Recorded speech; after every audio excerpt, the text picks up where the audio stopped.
Yegor Timurovich Gaidar was a Soviet and Russian economist, politician, and author, and was the acting Prime Minister of Russia from the 15th of June 1992 to the 14th of December 1992. He was the architect of the controversial shock therapy reforms administered in Russia after the dissolution of the Soviet Union, which brought him both praise and harsh criticism. He participated in the preparation of the Bialowieza agreements.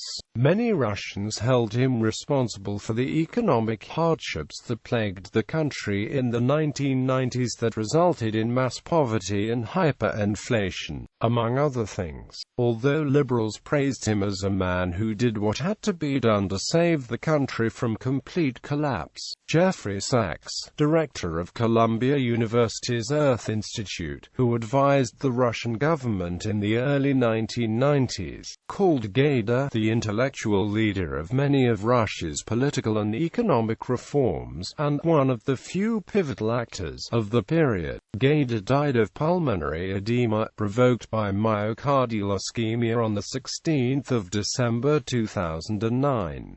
Personal life. Gaidar was born in 1956 in Moscow, RSFSR, Soviet Union, the son of Ariadna Bajova and Pravda military correspondent Yegor Gaidar, who fought in the Bay of Pigs invasion and was a friend of Raul Castro. His paternal grandfather was Soviet writer Arkady Gaidar and his maternal grandfather was writer Pavel Bajov. Gaidar married the daughter of writer Arkady Strugatsky during his time at the university. His daughter, Maria Gaidar, was one of the leaders of the Russian democratic opposition. From July 2009 till June 2011 she was deputy chair of the government of Kyiv Oblast. Since July 2015 she is a vice-governor of Odessa Oblast in Ukraine. Career. Gaidar graduated with honors from the Moscow State University, Faculty of Economics, in 1978 and worked as a researcher in several academic institutes. A long-time member of the Communist Party of the Soviet Union and an editor of the CPSU ideological journal Communist during the Perestroika. He joined Boris Yeltsin's camp during Perestroika.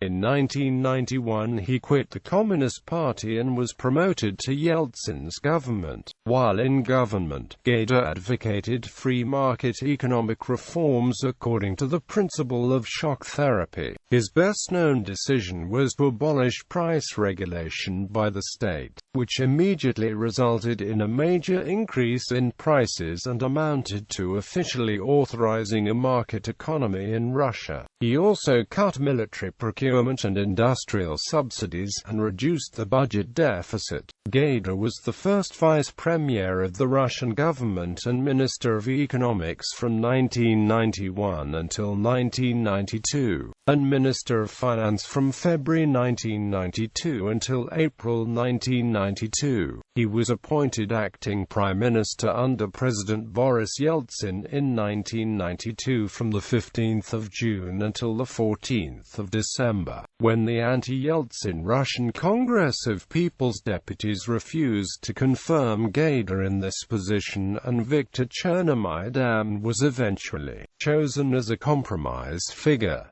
Gaidar continued to advise the new government. On the 18th of September 1993, he was again appointed the first vice premier under Chernomyrdin as a deliberate snub to the opposition. He played an active role in the Russian constitutional crisis of 1993.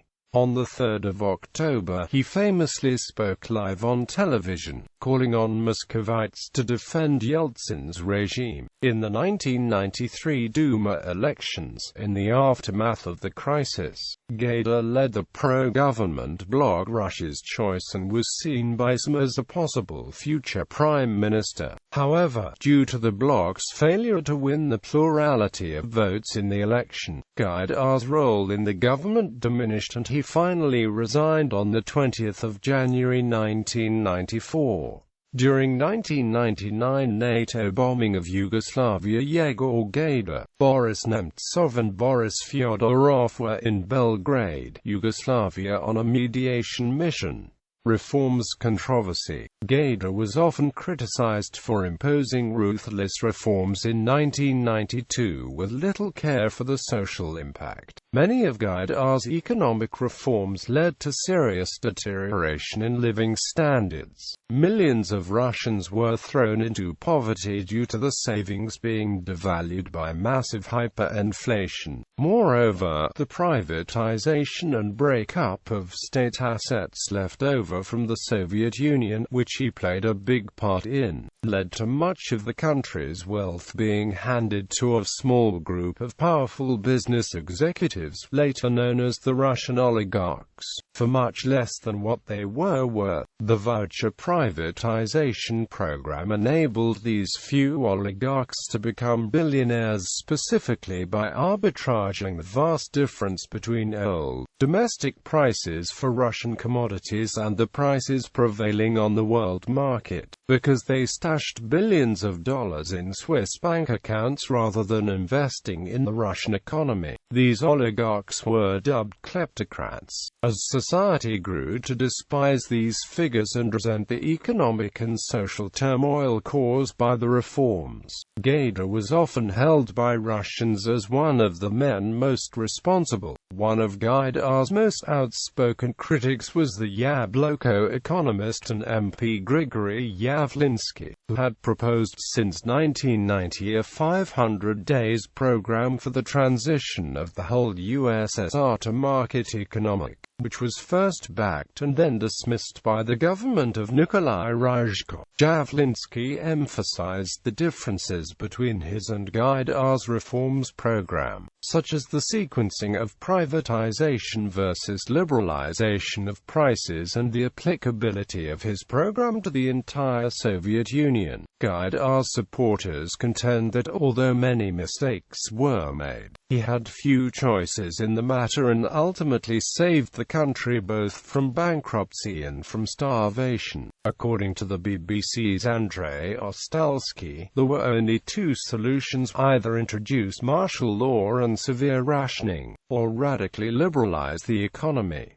The first option meant going all the way back to the Stalinist system of mass repression. The second meant a colossal change, a journey, or rather, a race, through uncharted waters with an unpredictable outcome: death. Gaidar died at the age of 53 in Odin-Sever Raion, Moscow Oblast, Russia. Gaidar's aide Valery Natarov stated that Gaidar died unexpectedly early on the 16th of December 2009, at his Moscow Oblast home while he was working on a book for children.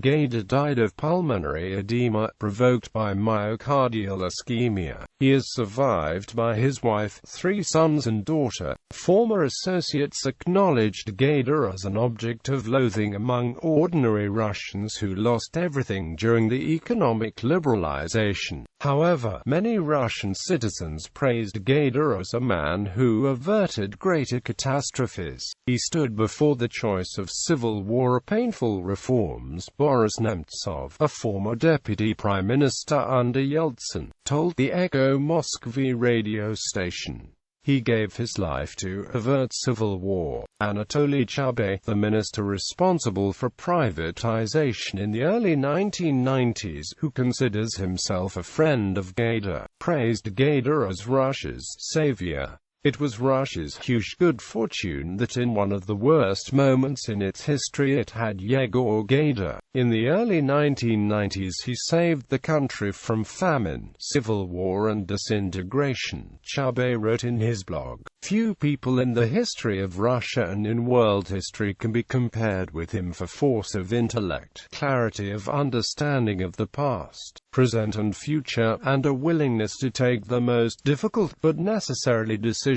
wrote Chubay. Former Deputy Minister of Fuel and Energy of Russia Mikhail Khodorkovsky and Platon Lebedev expressed their condolences. He laid the foundation of our economy. Russian President Dmitry Medvedev has expressed condolences to relatives and friends of Yegor Gaidar. Medvedev called Gaidar a daring, honest and decisive economist who evoked respect among his supporters and opponents. Gaidar was a brave, honest, and determined man who assumed responsibility for unpopular but essential measures in a period of radical change. The president said, "The death of Gaidar is a heavy loss for Russia," says Russian Prime Minister Vladimir Putin. "We have lost a genuine citizen and patriot, a strong-spirited person, a talented scientist, writer and expert. He didn't dodge responsibility and took the punch in the most challenging situations with honor and courage," the statement said. The White House offered condolences over Gaidar's death. Although controversial, Gaidar's legacy formed the foundation of a dynamic market-based economy and is destined to live on. U.S. National Security Council spokesman Mike Hammer said. Hammer described him as a top-notch intellectual, a true Russian patriot and a leading brain behind Russia's political and economic reforms in the past 2 decades.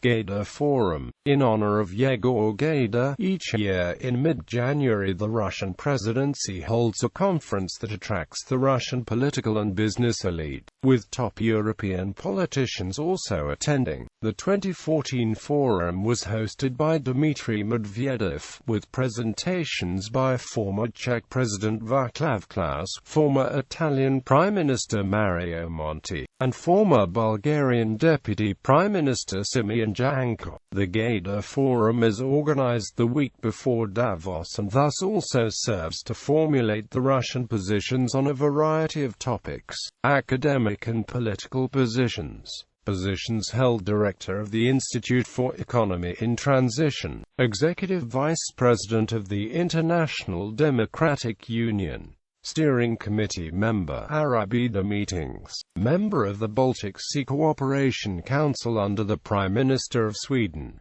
member of the editorial board of Vestnik Evropy, member of the advisory board of the Actoro Economica, member of the advisory board of the Case Foundation, member of the International Advisory Board of the Moscow School of Management SKOLKOVO, honorary positions: Honorary Professor, University of California, Berkeley; Terry Sanford, Distinguished Lecturer, Duke University; Honorary Academy Member of the Ukrainian Academy of Management; Honorary Director, Russia-Ukraine Institute for Personnel and Management. Bibliography: Collapse of an Empire, Lessons for Modern Russia, by Yegor Gaidar, Brookings Institution Press, ISBN 08-15731140. Russian Reform, International Money, by Yegor Gaidar and Karl Otto Pohl.